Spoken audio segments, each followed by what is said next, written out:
Video on کر.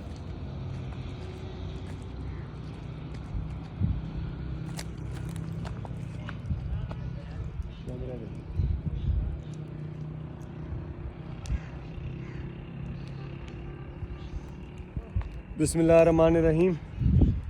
یہ آپ یہ ظلم دیکھ رہے ہیں، یہ کسی جانور نے آگ لگائی ہے.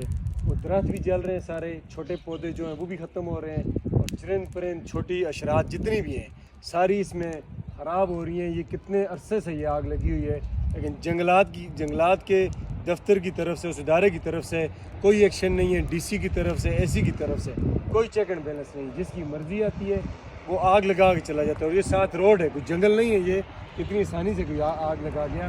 یہ وہ بچے آگ بجھانے میں اہم کردار ادا کر رہے ہیں. یہ لوگ اصل ہیرو ہیں ہمارے، جو کیونکہ بڑا خطرہ ہوتا ہے اس میں. ہوا تھوڑی سی زیادہ تیز ہوتی ہے، جیسے بٹراسی میں آگ لگی ہے، ہوا تیز ہوتی ہے تو لوگ جل جاتے ہیں جو گاڑیاں گزر رہی ہوتی ہیں. سیم میں تو یہ پوزیشن ہے، وہ دیکھیں درختوں کو آگ لگی ہے. اور یہ درخت ظاہری بات ہے، یہ آگ لگے گی تو یہ خراب ہوگا. پہلے کا آلریڈی خراب ہوا ہوا ہے، وہ پہلے بھی کسی نے آگ لگائی ہے، ابھی پھر یہی حرکت کی ہے. خدا را انتظامیہ سے اپیل کروں گا کہ یہ اگر آپ صحیح معنوں میں انتظامی امور نہیں اوبے کر سکتے تو آپ چھوڑ دیں اس نوکری کو. گھر جا کے بیٹھ جائیں، اپنی تنخواہ کو حرام مت کریں.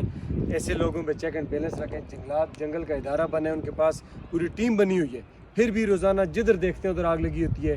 سیم آج بھی یہی پوزیشن ہے. یہ غازی کوٹ میں کھڑا ہوں اس وقت، بالکل روڈ کے ساتھ. یہ فش پوائنٹ اوپر غازی کوٹ میں، غازی کوٹ گلا میں، اس کے بالکل ساتھ میں کھڑا ہوں. اس مطلب شہر میں، یہ شہر کے بالکل ساتھ ہے یہ جگہ.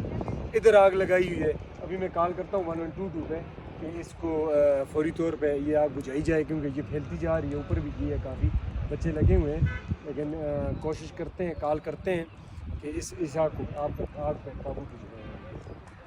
گل سنو، کتنا تک آگ لگی ہوئی ہے؟